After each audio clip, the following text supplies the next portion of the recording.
This is weird because we are without Molly. And Molly is definitely the host of the show. So welcome back to Beyond the Wad. And this is going to be our first member interview. I've got Kayla Lueking here with me. You haven't really been a member of the gym all that long. No. Only, like a month and a half, yeah, maybe? Not all that long. Now, your husband, on the other hand, has been with us for a little bit longer. Yeah. So, okay. Tell me your age, name, social security number, all the things. So just tell me about you. I can't count that high. Yeah, tell me tell me about you. So where are you from? Originally from Tampa, Florida. Whoa, okay. Yeah. I know, I gave up the salt life for the corn life. Yeah, dude, for real. How are the corn sweats this year? Not bad. When did you move from Florida to? I moved up here in 2020. Okay. Yeah, in the summer of 2020. So the COVID years. Yes, right after. So I actually got lucky because I graduated undergrad in December of 2019. Oh, okay. So I finished school right before the whole COVID fiasco happened. Yeah. So what did you go to school for? Exercise science. Okay, cool. Mm-hmm. So you've done some CrossFit coaching. Yes. Right. Yeah. Which was part of why I wanted to bring you on, just to get, perspective from another coach in the gym. So moved to Florida. You guys are over on the Indiana side of the border. Yep. Correct? Yep. In Sullivan. So what was it that took you over to Sullivan? Well, we were blessed that Reese's family is actually from Sullivan. Okay. So we are staying in his grandma's house. Oh, really? Okay. Yeah, she has a house because they're snowbirds, so they go back and forth between here and Florida. So we are staying in one of her old houses. Okay. How did you and Reese meet? Because he went to Indiana State, correct? No. I went to Indiana State. He went to Rose Holman. Oh, okay. We met during CrossFit. Oh, did you? Yeah. Okay, it's crazy how that gym works, in isn't Terre it? So you guys were going to which one? There's 2 CrossFit gyms over there. There was. Oh, was. Common Ground CrossFit is the one that we went to. Okay. Mm-hmm. Is Common Ground still over there? Yes. Unfortunately, CrossFit Terre Haute closed. Is that the one that was in the hospital? Yeah. Okay. Mm-hmm. So the very first CrossFit competition that I ever did was at CrossFit Terre Haute in the hospital parking lot. Yeah. And do you know who Dre Strom is? The name sounds familiar. So Dre Strom is a Mayhem athlete. He was on the team with Rich Froning maybe like 2 or 3 years ago where they won the games as a team. So Dre was at that competition and I beat him in one workout. So I'm going to live on that for the rest of my CrossFit your claim to fame career. right there? Yeah. I have officially beat a CrossFit Games champion. Listen. Ride with it. Got to take what you get. Ride with it. I'm 100% sure that it was the first time that he'd ever done CrossFit. Yeah. Like one of his buddies was like, hey, we're doing this thing. Come over here and do it. And he's like, okay. And he shows up and I beat him in one workout. And then he just destroyed the field from that point forward. I was like, he just kept going. And, I feel like that's where he was born into CrossFit. I was like, okay. Yeah. So, okay. You guys were going to Common Ground. You and Reese meet. Then what? I graduate from grad school. He graduates from college. We get big adult jobs and moved into our house in Sullivan. Okay, so what is big adult job? What is your big adult job? What do you do for? So right now it's I am a firefighter for Terre Haute. Okay. And I am also in paramedic school. But before I jumped that wagon and went through academy, I was working as a health and wellness coach at a fitness center for a hospital. Oh, okay, cool. So exercise science background, decided to go into firefighting, and is it EMT the correct? Like, is that what yes, you're? Yeah, EMT right now. Okay. Paramedic next year. See, I don't know. What's the difference? EMTs are basic level, so they can't push certain drugs, can't intubate, can't monitor people on like an EKG. Yeah. So when I'm in trouble, you're the one that I want. Oh. Not the other. Only if I'm on shift. Only if you're on shift. Okay. No, I'm just kidding. Okay, I'm going to make sure that if I'm ever in the Sullivan Terre Haute area and don't do Sullivan. That's a long trek. Okay, I'm going to call and be like, please send Kayla. Yeah. Okay. Yeah. When you're in Terre Haute. Yeah, when I'm in Terre Haute. Or, hear me out, don't need me. Yeah, that's probably a better thing. But if you do, my number is 911. Yeah. Perfect. So, okay, you were coaching over in Terre Haute at the hospital. Talk to me about that. Why did you decide to get a job there? What drew you into coaching at that place?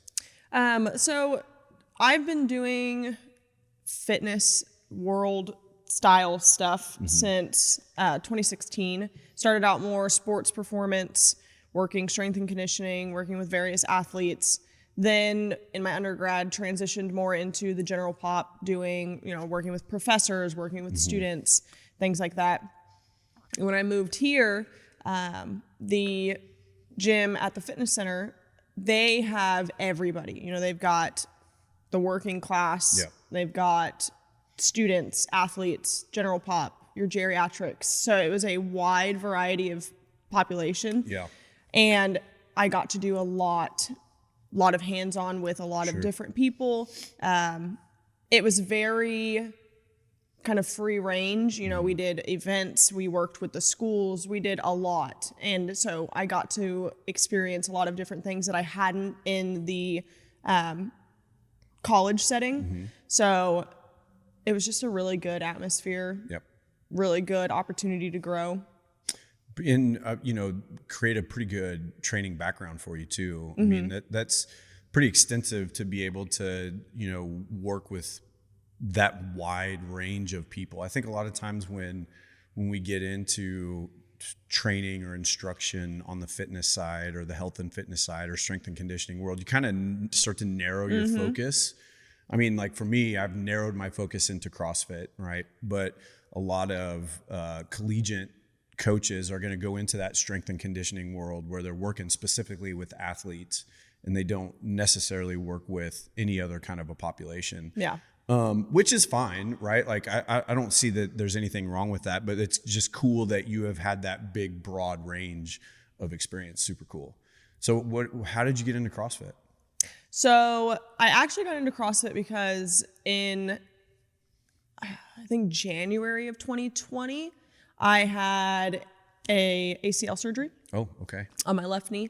And one of my physical therapists did CrossFit. And so once I transitioned into basically my clearing process, all of my workouts at rehab were CrossFit style. Workouts? Yeah. Yeah. So what kind of stuff did they have you doing for rehab?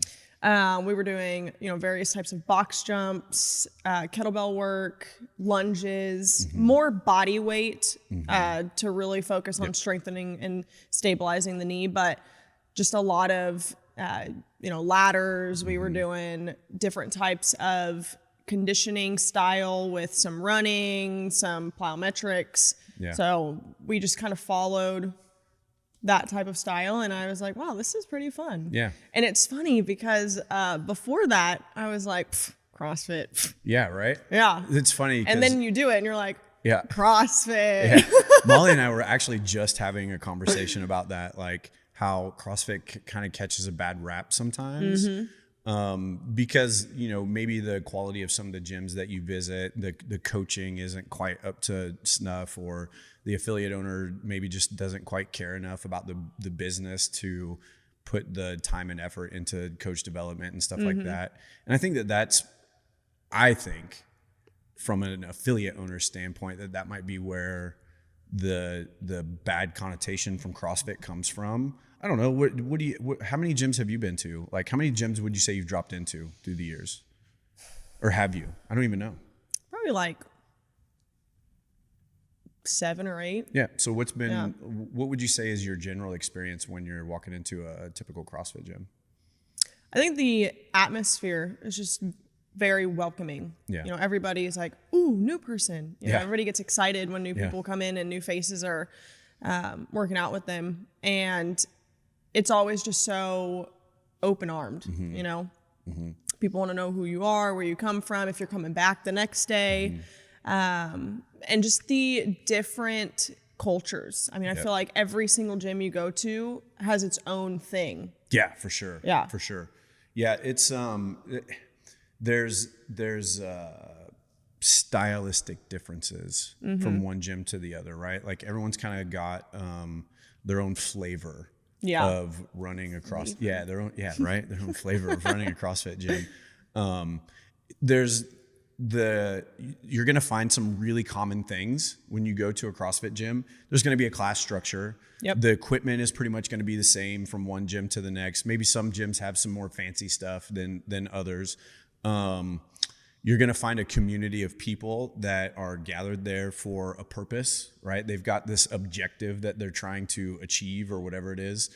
And it's just a really, to me, I mean, of course I'm an affiliate owner, but to me, just that's part of what makes CrossFit so awesome is that all the things that you're talking about, when you walk in, people are excited to see you, they want to see you come back. They want to help you, do better or well in this thing. So cool, really cool. So you got into CrossFit through rehab. Then what? What clicked in your brain? You're like, okay, this stuff is really fun.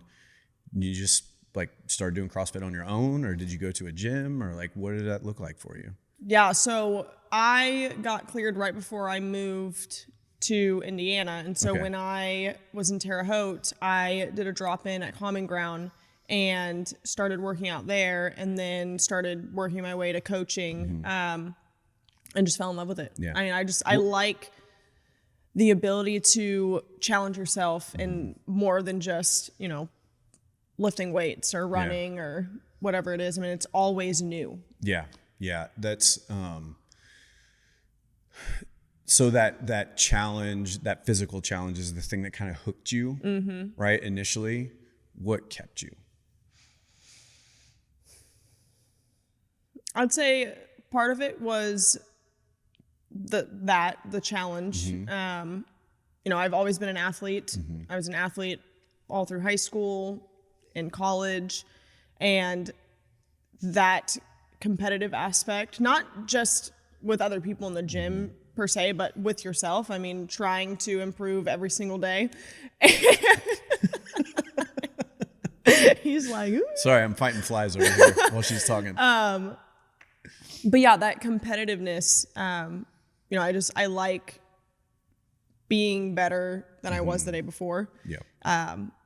And I just like learning new things about myself. I think in CrossFit, you learn so much about yourself, especially in those workouts where you got to really push and dig deep to find that inner athlete who's got to break free. I just love that aspect of it. And again, I mean, truly it's the community. I mean, you make so many friends, so many different relationships. You meet so many different people from different walks of life, and everybody's got their own story, and it's never ending. Yeah. So Molly and I really wish she was here to help me with this conversation, but Molly and I have talked about this before, this community versus culture kind of a thing. So I think if you were to walk into any CrossFit gym in the world, if we walked over to Common Ground right now and sat down with the owner, and I have no idea who it is, never talked to him or her ever. And if I asked them, hey, what makes your gym really special? The general answer is going to be community. It's my community. I'm not sure that that's specific enough. I think that there's another layer of depth to that. And I think that what really makes CrossFit gyms special is the culture that's inside of those gyms. So you've been a member of 2 different gyms now. What do you see as the big difference? Well, actually, let me back that up a little bit. Why did you stay at Common Ground? The people. Yeah, the I people. mean, so it's that community culture aspect. Okay, so now you're here at Final Call. Do you see that same kind of thing happening between these 2 gyms, from a community culture standpoint? What does that look like from the outside looking in? Because I only see the people that are walking in the door here. Yeah. You know what I'm saying? And I have my totally biased opinion on, how things are, the way the culture is in here, or the way that I want it to be. What does that look like from your perspective as a member of the gym? I mean, honestly, it's the first thing that I see when I walk into any CrossFit gym I've been to. That's typically the first thing I see. You can tell when there's a good community, a good culture in a gym, because the way that the coaches interact with the athletes and vice versa says a lot. True. You know, when people walk in and they're happy, they're smiling, they're greeting everybody, you know, they're striking up conversations, asking how everybody's been, you know, I haven't seen you in a few weeks, where you've been, you know, things like that. It shows. Sure. You know, it's more than just a gym. Yeah. You know, people know who you are and they see when you aren't here, you know, and they do worry and they wonder. And, you know, that's the biggest thing I see and I've seen here is just, I mean, the first couple of times people are like, oh, new person, who is this? Yeah. But then, you know, the more that you come, the more that they, you know, start to kind of we don't get a lot of new people in this gym. I mean, we really don't. Like, we're in the middle of the cornfield, nowhere, Illinois. Yeah. Like, children of the corn. I mean, for real. Seriously. Right. I was at a gym in St. Augustine, Florida. Okay. And one of the really cool things that they had was they had their rig mounted to the wall, very similar to what we do. And they had like two 2x12 stringers that the rig was mounted to. So there's like this 24-inch piece of wood that runs the entire length of the wall. And they had all of the drop-ins through the years sign the stringer. Oh, that's cool. And there were names. I mean, it was probably a 16, 18-foot rig up on the wall. And that stringer was completely full of names. That's awesome. I mean, just all of these hundreds and hundreds of signatures. And we don't get that. You know, we really don't. Robinson's got 7,000 people in it, and there's nothing around us. You know, so when a new person comes in, it is kind of like, whoa, yeah, look at that. Like there is one shiny. out there. Yeah, shiny object for real. So let me ask you, was CrossFit easy for you when you started? Like you have an athletic background. I assume you played some sports in high school. Yeah. Yeah. College sports, maybe. Tell me about that. Well, I wouldn't say I played college sports. Okay. I was on the track team, but I was always injured. So I say that I was like the mascot of the team. What were your events? I was a sprinter, so I did. Of course you were. Totally makes sense to me. I trained for the 400 and the 800. Okay, that's not a sprint. And the 200. Okay, that one's a sprint. Yeah. Well, the 400 is definitely, it's a sprint, but it's a long sprint. Man, at your level, maybe, but for all the rest of the world, a 400 meter is not a sprint. But it was fun. I was always injured. I had ACL surgery my freshman year. Wow. I've had 5 knee surgeries. Gee whiz, dude. Yeah. Chill out. Yeah. Okay, quit hurting yourself. And none of them were from running. No, it was from flag football. Okay, flag football is huge down south. Is it? Scholarship sport. What? Yes. No way. And it's going to be in the Olympics.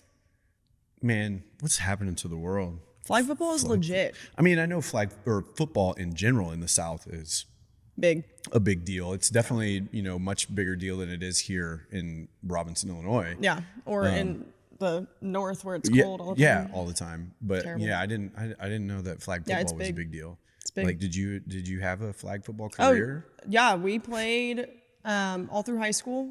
We were state champs. So it's it's a high school it's sport. A high school sport. Wow. Very competitive.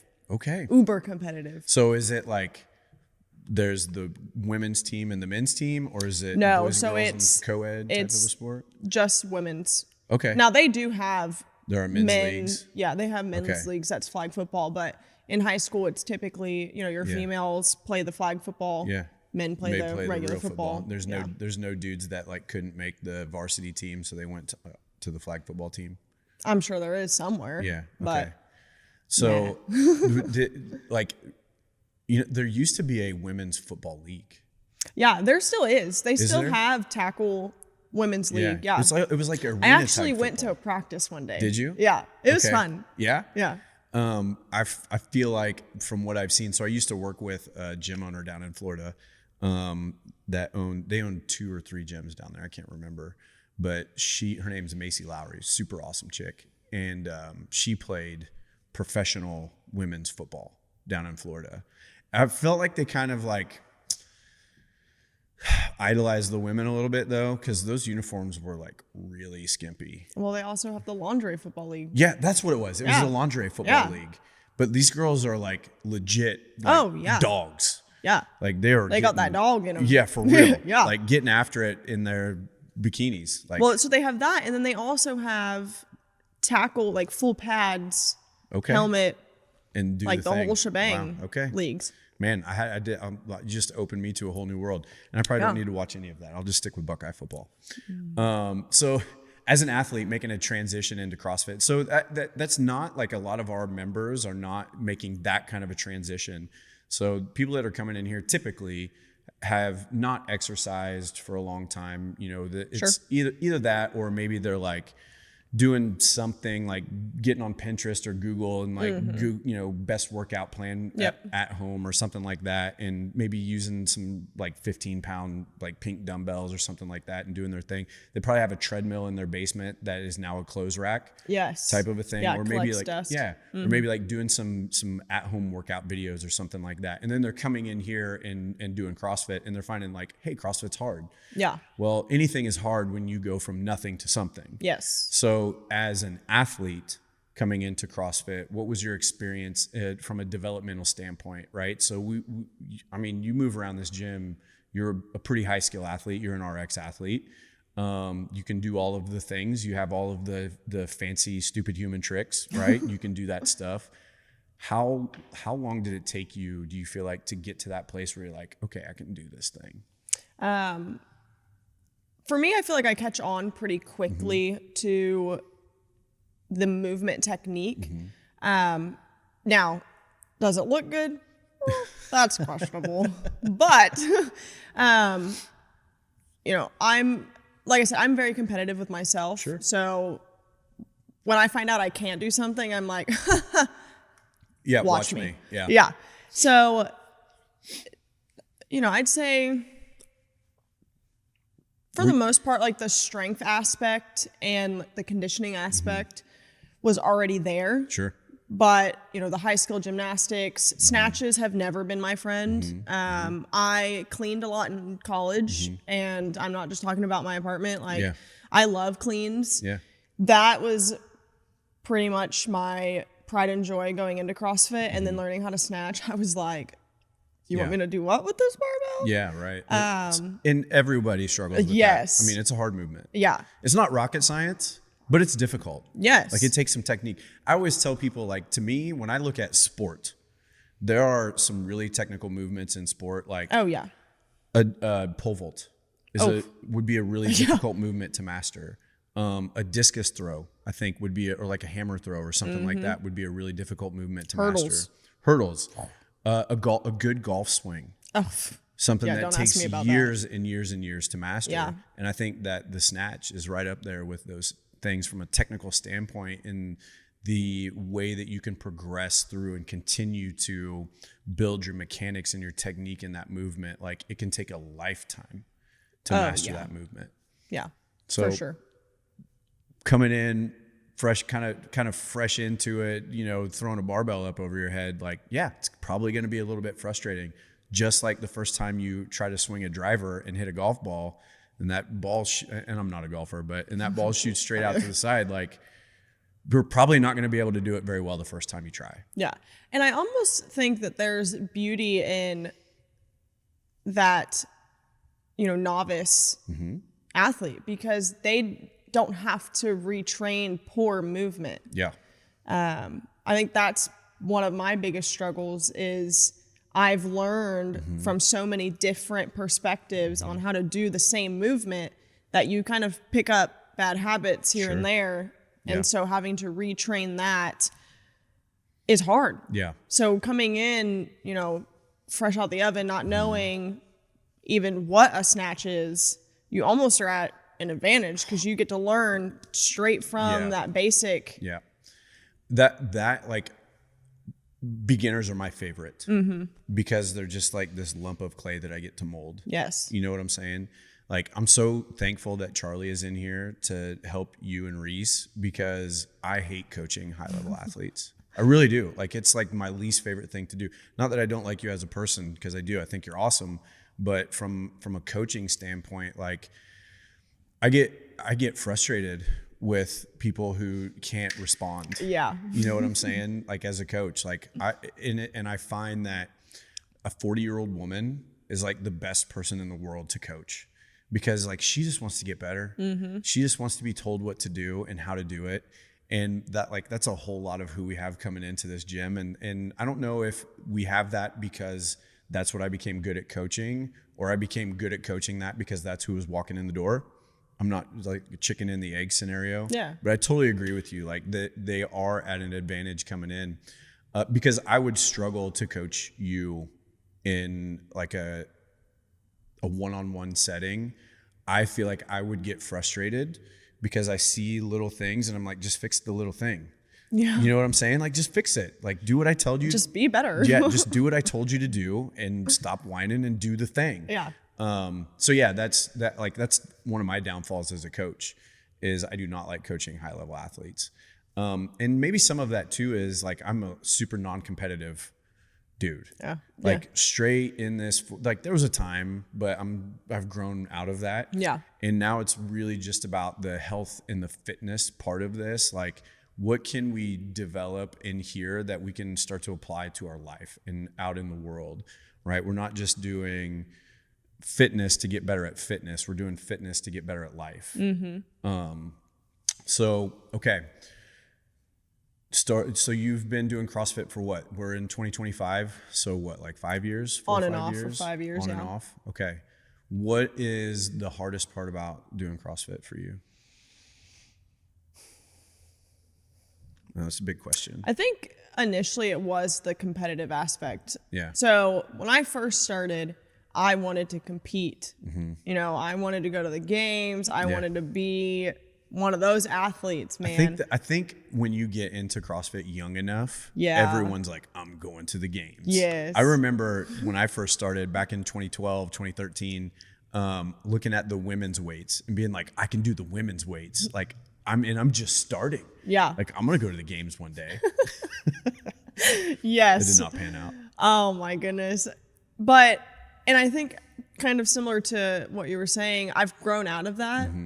Like I will do competitions because I think they're fun, but I also like meeting people and, you know, again, hearing their stories. Like I just did a police first fire fitness. It wasn't CrossFit. Well, it wasn't labeled CrossFit, but it was very CrossFit. Yeah. But we did a competition up in Fort Wayne. Okay. And, you know, it's so fun seeing not just other people, but other females in the fire service or, you know, other women that are in, you know, the military or are in the police force. And seeing them and being like, man, you're cool. Yeah. I like you. I mean, you're in a very male dominated career field, right? I mean, that's got to be like, talk to me about that. How, like, what is it like to, do you think that has anything to do with the way that you look at CrossFit, like the career path that you've chosen? Like, do those two things coincide at all? I think so. You know, even the fitness world, you know, initially was very male dominated. Yeah, super male dominated. Yeah. And, you know, especially when I was working strength and conditioning, you know, I was the only female coach. Did you feel like you struggled to get respect as a female coach? Here and there, yes. Not necessarily from the athletes, but from other coaches. You know, there's just always a stigma. Yeah. And dudes are dumb. We're dumb. Dudes are dumb, yeah. But see, while I agree with that wholeheartedly, there are people out there that don't make the best choices and, you know, don't set the best precedents for those to follow. Yeah. But yes, boys suck. I mean, it's just, it is what it is, man. We're dumb. But yeah, and you know, I think truly what I like about the fire service is not just the challenge, but the unknown factor. I mean, you have no idea what you're walking into. Sure. And half the time I don't know what I'm walking into when I come into class because I don't ever look at the workout. Yeah. So, you know, I like the showing up and be like, all right, what do we got today? Yeah, that's that old school unknown and unknowable CrossFit mentality, right? And you know, that's gotten lost a little bit through the years in CrossFit. I think we have gone through this period of like going soft, kind of following the culture in the US where, you're afraid to offend and, you're afraid to take a hard stance on things. And for a long time, CrossFit took this really hard stance on, hey, we're different. We're not like everybody else. What we do is hard. This is for everyone, but not everyone can do it. And you're not even going to know what you're going to do until you show up. Yeah. And that forging elite fitness was the banner for CrossFit for so long. And it's starting to make a little bit of a comeback. I agree. I think that, the affiliate owners are the ones that need to take the lead in that. But it's cool to me to know that what you do inside of the gym and class and with your own training that you're doing, how that applies to your world. So like I was saying with our moms that are coming in here, we're training those moms to be able to play with their kids without, feeling like they're just exhausting themselves.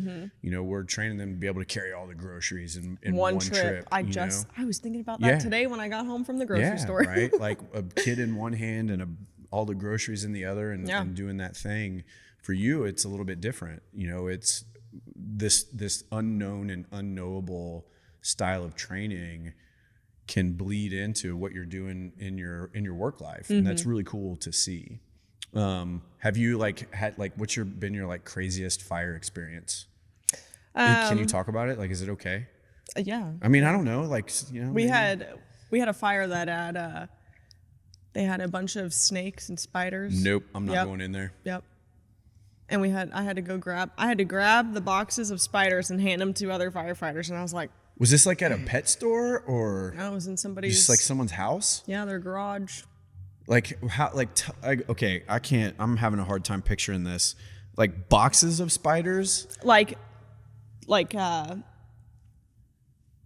Plastic containers. Like a shadow box type of a thing. Like the lids. Yeah. And they had the little. And there's one spider in there. There's multiple. I spiders didn't look. I just. And they had snakes too? Yeah, they had snakes. Man, those would have been dead spiders and snakes. Yeah. I'm deathly afraid of snakes. Yeah. When I was a kid, my uncle had this I don't know, it was probably at least 70 feet long, python that when my mom was at work, my uncle would come over to the house when it was just me and dad at home, and he would let that snake loose as soon as he came in. And I would go and hide in the bathroom. I was so scared of this snake. Yeah. And it's been a legit fear ever since then. Yeah. My husband would tell you so many stories of so many funny things. I am from Tampa, Florida. Yeah, dude. And I moved to the country. Yeah. I live in Sullivan. Yeah. And I laugh at myself all the time because I feel like I have grown so much in my country lifestyle. Yeah. Until there's a creature. Right, yeah. Snakes and spiders, I'm out, dude. Yep. We had a bat in our living room the other day. Oh, how'd that go? So it was early in the morning. We were both getting ready he was getting ready for work. I was getting ready for class. And I walked into the living room and I looked up, and in the corner of the living room, there was this brown spot. And I was like, what is that? Huh. That's a bat. Oh boy. Sure is. Was it flying around the house? So it was just sitting up on the wall. Wasn't doing anything. Wasn't bothering anybody. But I'm like, we can't leave this bat here. What if it gets the boys? Yeah. We got 2 dogs. Mm-hmm. I'm like, we can't leave them here. So did you? So I told my husband, I said, Reese, you got to go get it. He's like, what do you mean I got to go get it? I was like, you just got to grab it. He's like, why don't you grab it? Oh, I can't grab it. I can't. No, sorry. I'm just a girl. I can't grab it. So he got this big fishing net. Perfect. And this is exactly what I picture watching Reese trying to catch a bat. Just wait. I had a towel and I was supposed to throw the towel over the net, right? So he climbs up and he goes to put the net on the bat, and he does. Well, the bat starts getting mad, right? It was small enough to fit through the holes on this net. So it starts wiggling its way through, and I hit the deck. I was screaming. Yeah. I was laughing. Just run away. And this thing is now flying all over the place trying to get away. And Reese is getting so mad. Kayla, you're not helping. And I was like, I can't do anything right now. I am dying on the floor. Oh, boy. Oh. So is there going to be just a dead bat in your house at some point now? No, I called somebody to come get it. Oh, you called somebody to come get it? Yeah. And you know what's so funny, though? We probably struggled for a good 10 minutes They came in, they were in there for 2 minutes. And just like they grabbed it. literally just grabbed it and put it in a Like, I'm not container, and they're like, touching okay, that thing. we're leaving. Yeah, I'm not touching that thing. But see, they're so cute. What a so wuss cute. Reese is. Come on, dude. This story is about how Yeah, Reese is a wuss, not me. Yeah, he come on, man of the house, get that bat out of there, right? He did his best. Bless his heart. Okay. I've totally lost track of what we were talking about. I don't remember. Okay. So we talked about like maybe how like where you may have struggled coming into CrossFit, how CrossFit has like kind of maybe helps you a little bit in your work with the unknown and the unknowable. What's been your biggest takeaway in your 5-ish years of doing CrossFit? Like, what's the thing that you've learned about yourself through this? Mindset. Okay. Honestly, I think mindset is the biggest thing. Tell me more. Not just within CrossFit, but I mean, how many times does our emotions or whatever's happening in our life dictate how we react to other areas of our life? Sure. You know, they play such a big part and they go hand in hand. And I think that has been honestly my biggest growth, and I'm still growing in that. But so, okay, I want to stop you there. So you're talking about how what you can learn in the gym from an emotional standpoint can apply to your world outside of the gym.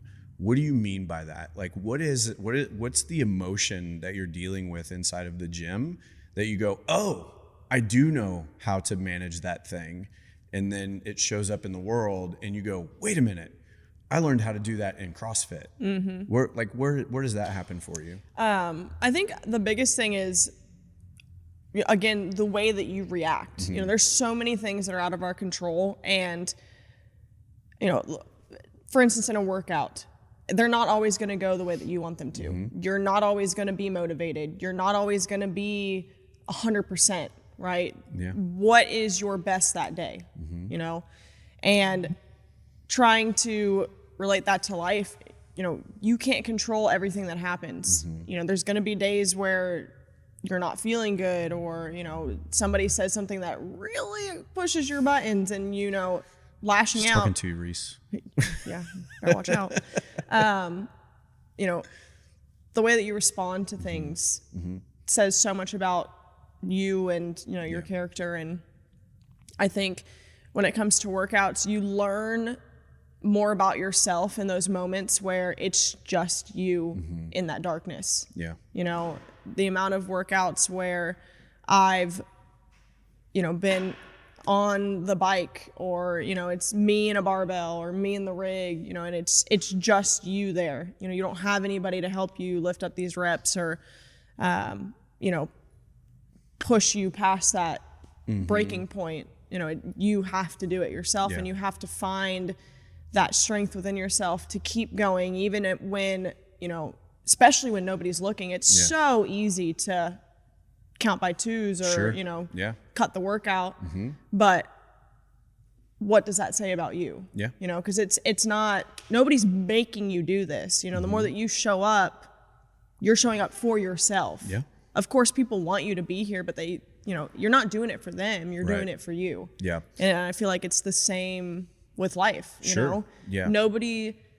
We have our community, we have our support, but at the end of the day, it's you. Like, you have to do it for you. Yeah. And you've got to keep showing up even on the hard days, because that's where all the growth happens, are on the days where you don't want to be there. Yeah. I mean, because like how many places, like, I guess I'm just thinking about, like, there are days that I don't want to go to work, you know, and, you know, you got to anyway. And I'm trying to put myself in your shoes, or, you know, Dan Cox, he's a firefighter also. And I can just imagine that there are these times when you have to show up, and it's not just you that like, you have to, like, there are all these other people around you, these other firefighters that are depending on you to show up, even when you don't want to, right? When maybe you're not feeling the best, or you don't want to do the thing, it's not a choice. Like, you have to go and do that. And I feel like you can learn, like kind of along with what you're saying, you can learn a lot of that coming into the CrossFit gym and doing the work and putting it in and trying to be consistent, you know, even showing up even when you don't want to, you do learn a lot about yourself, and how you react to things. That's a really interesting point, because one of the things that I talk to people about is you can learn to fail in here, right? This is the perfect environment for you to come in and learn how to fail well, because it's gonna happen. Like you're gonna fail in the CrossFit gym. I don't care who you are, how good of an athlete you are, you're gonna show up and there are gonna be days that check you, and you're gonna fail. And you get to learn now, okay, what am I going to do with that failure? Am I going to let it beat me up and eat me alive? Or am I going to go and do something about it? Am I going to take the time to work on this thing and practice this movement or whatever it is, you know, build my engine or whatever it is to get better? And man, that's life, right? Like, what are we going to do with the failure that we experience in life? Because whether you want to or not, it's going to happen. You're going to fail in life. Like, it happens. Failure is a part of growth, and nothing that you ever achieve is going to happen without failing some first. So I think that there's a lot of power in learning how to do that stuff in the gym. Yeah, I agree. And honestly, I think the biggest one, if I had to choose a movement that I get asked questions about all the time, and I tell people all the time, if you want to be good at something, you have to do it, are pull-ups. Dude, for real. If you want to be good at pull-ups, you have to do pull-ups. You have to. Yeah. You can't get good at pull-ups by running. You can't get good at pull-ups by, you know, not doing pull-ups. Yeah. I say the same thing about double unders. Like, the only way you're going to get better at double unders is by practicing jumping rope. Agree. Like, that's it. Like, there's some timing and rhythm and stuff in there too, but like, you got to jump the rope to get better at jumping the rope. And the only way you get better is by jumping the rope. Yeah. So very cool. We're going to wrap it up because we got a class getting ready to start here in just a little bit. I have a feeling a bunch of people are going to start walking in. Yep. Hopefully a bunch of people are going to start walking in.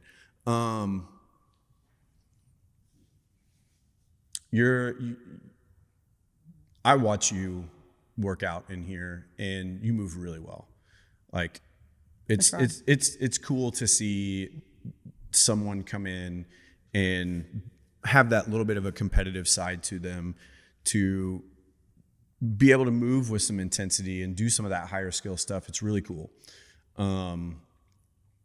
To anyone that might be thinking, like, is CrossFit the right thing for me? What would you say to that person? Yes. I mean, just look at what we do on a daily basis. You know, step ups. How often are you walking upstairs? How often are you stepping up different things? You know, lifting things off the ground. I mean, you lift your kids, you lift, you know, I just used the example the other day. I have a dog who has a bum knee and he can't jump anymore. And, you know, he's 100 pounds. Yeah. So having to pick him up and put him in the car and take him out of the car, you know, I accredit that to CrossFit and to lifting, because I wouldn't be able to do that if I wasn't lifting. Yeah. So lifting weights is not a bad thing. No. Ladies, I think everybody women. should be lifting weights. Yeah. And I think where we get caught up is the difference between lifting weights and maxing out. Sure. You know, you don't have to go balls to the walls, high intensity, heavy weight, 24/7. You can't. You can't. You physically can't.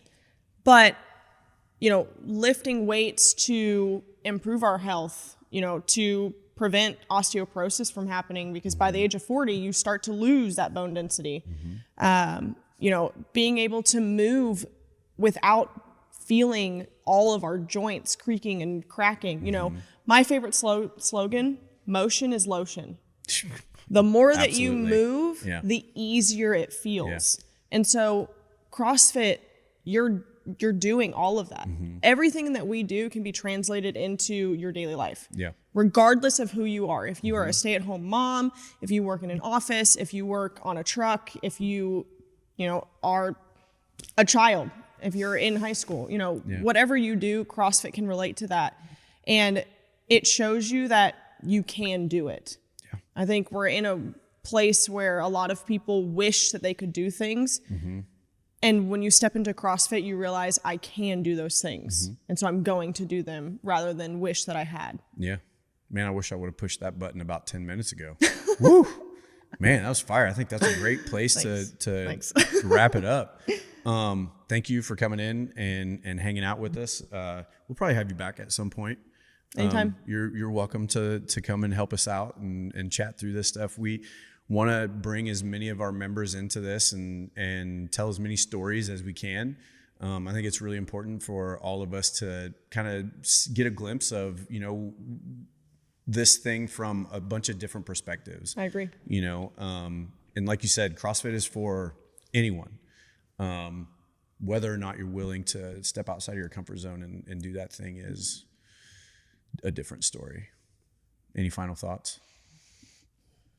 Motion is lotion. Motion is lotion. I would say movement is medicine. Movement is medicine. But I like motion. Health is wealth. Health. I mean, you got any more? I'll be back. We'll save it for next time. I'll be back. Thank you, dude. Appreciate it.